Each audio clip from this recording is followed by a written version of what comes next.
हरि ओम नमो भगवते वासुदेवाय। ओम नमो भगवते वासुदेवाय। आसंतु वर्तमान 54 नंबर श्लोक उपर आलोचना रखिबा। ब्रह्मभूतः प्रसन्नात्मा न शोचति न कांक्षति समः सर्वेषु भूतेषु मद्भक्तिं लभते पराम।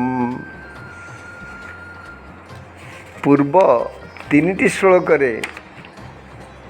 भगवान आनंद निधि अति सुंदर भावरे विशुद्ध बुद्धियुक्त वैराग्य आश्रित एकांत सेवा नियमित भोजन धैर्यपूर्वक इंद्रिय मान को संयम करिवा ताकू वशीभूत करिवा त्याग रागद्वेष परित्याग करिवा अहंकार बल दर्प काम क्रोध इत्यादि को त्याग करी ब्रह्म प्राप्तिर पात्र हो जावा।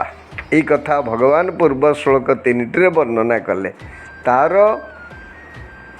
तार परिणाम कौन हुए अर्थात ये सबु साधन सामग्री निष्ठा प्राप्त हवा परे तार परिणाम फलटा कौन मिले। ब्रह्मरूप होइथिबा सही प्रसन्न मना साधक काहारी पाई शोक करे नहीं कि कौनसी इच्छा करे नहीं। एतादृश समस्त प्राणी कठारे समभावापन्न साधक मोर पराभक्ति लाभ करे।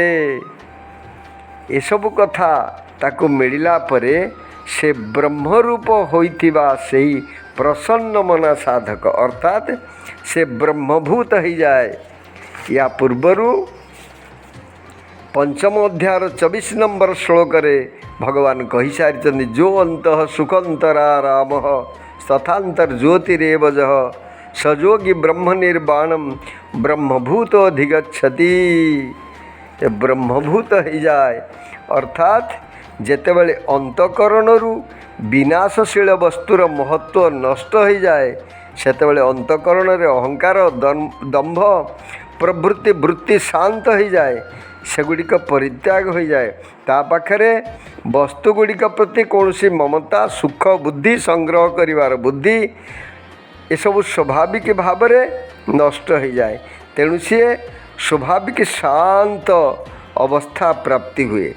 यही प्रकार साधक जेतेबेले असतरु ऊर्ध्व को उठी जाए मु ब्रह्म स्वरूप बोली चिंतन करिनिए ब्रह्म मोर स्वरूप यही अवस्था हूँ ब्रह्मभूत अवस्था से प्रसन्नात्मा हो अर्थात तार अंतकरण रे सबुबले प्रसन्न रहिबो। कामना रहिले तो मनुष्य अप्रसन्न भावता प्रकाश पाए। तेणु कामना नथिबा हेतु सांख्य योगी अंतकरण भितरे सबुबले प्रसन्नात्मा रहे अर्थात केतेबेले कौनसी दुख शोक ता पाखरे किछि न थाए न शोचति न कांक्षति से कौनसी शोक करे नहीं का कौनसी चिंता भी करे नहीं। आमे थरे स्वामीजी की पचारू आज्ञा आपण को देह खराब होउची आपण औषध खाऊ नांदी कहले हमर मरिवा को इच्छा नहीं कि बंचिवा को इच्छा नहीं।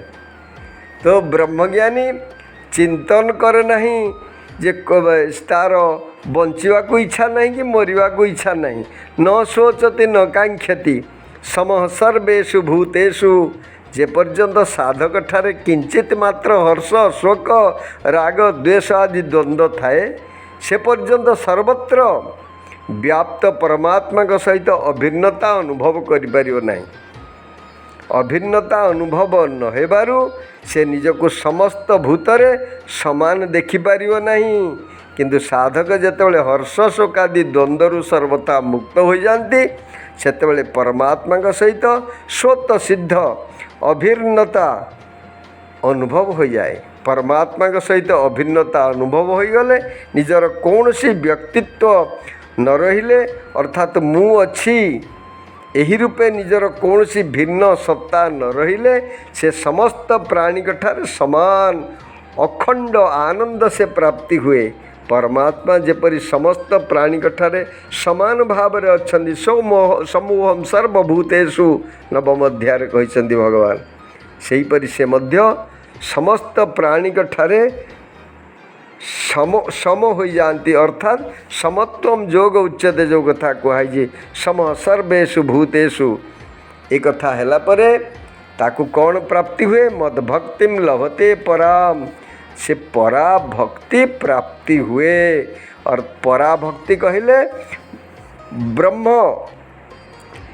ପରମାତ୍ମାଙ୍କ ଅଖଣ୍ଡ ଆନନ୍ଦ ଭକ୍ତି ତାକୁ ପ୍ରାପ୍ତି ହୁଏ।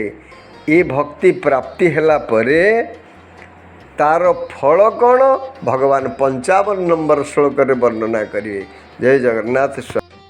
ନମୋ ଭଗବତେ ବାସୁଦେବାୟ। ଓମ୍ ନମୋ ଭଗବତେ ବାସୁଦେବାୟ। ନୀଳାରବିନ୍ଦ ସୁମଲିନ୍ଦ କଲିନ୍ଦ ଜେନ୍ଦ୍ର ନୀଳାମ୍ବୁଦାଲିଦଲିତାଞ୍ଜନ ପୁଷ୍ପମଞ୍ଜୁ ନୀଳାଚଲଧର ଶିରୋ ମୁକୁଟାୟମାନಂ ନୀଳାମ୍ବରାನುಜಮಜಂ ಶರಣಂ ବ୍ରଜାମ। परमात्मा सच्चिदानंद घन विग्रह आनंद कंद दारु ब्रह्म जगन्नाथ महाप्रभुंकर चरणारविंदर अनंत कोटि प्रणाम पूर्वक उपस्थित समस्त गीता परिषदर भाई भाई मान को मोर सादर हरिओम। आज आम 53 नंबर श्लोक उपरे आलोचना रखिबा। अहंकारं बलं दर्पं कामं क्रोधं परिग्रहं विमुच्य निर्ममः शांत ब्रह्म भूयाय कल्पते।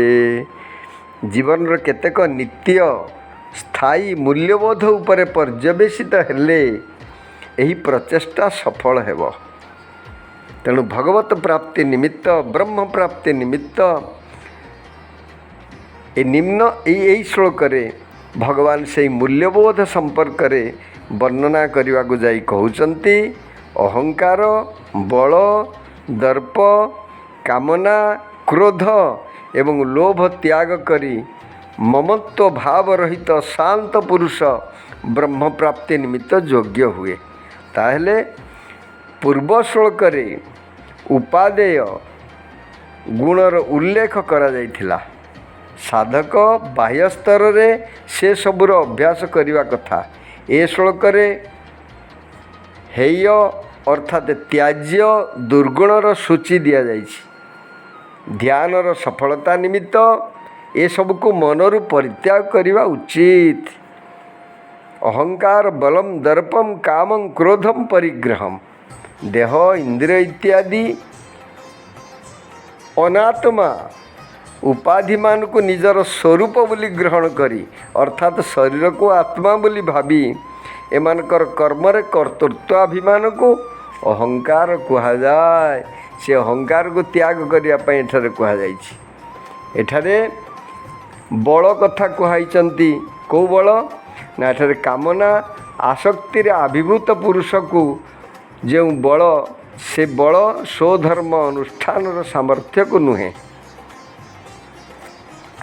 तेणु ताकू त्याग करिवा उचित। तापरे दर्प, दर्प कहले गर्व।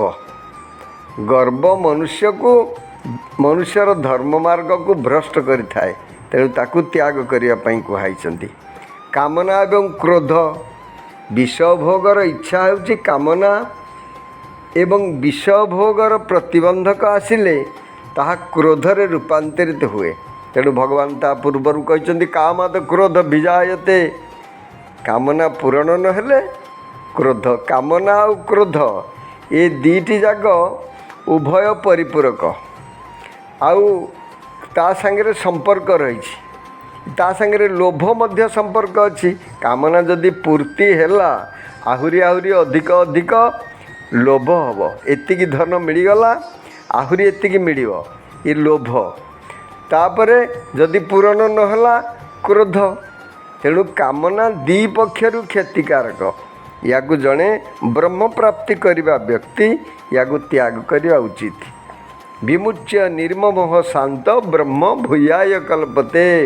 वस्तुतः यही समस्त अवगुण परस्पर ठारू सर्वदा भिन्न नुहंती। एक अहंकार ही यही विभिन्न वृत्ति रे अभिव्यक्ति होता है।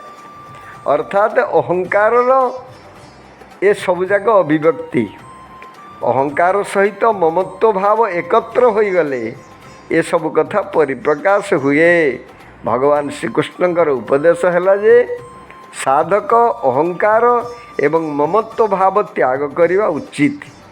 यह परित्याग करने द्वारा साधकर अंतकरण शुद्ध एवं शांत होता है। यही शांति श्मशानर बा मरुभूमिर उदास शांति भाया नुह।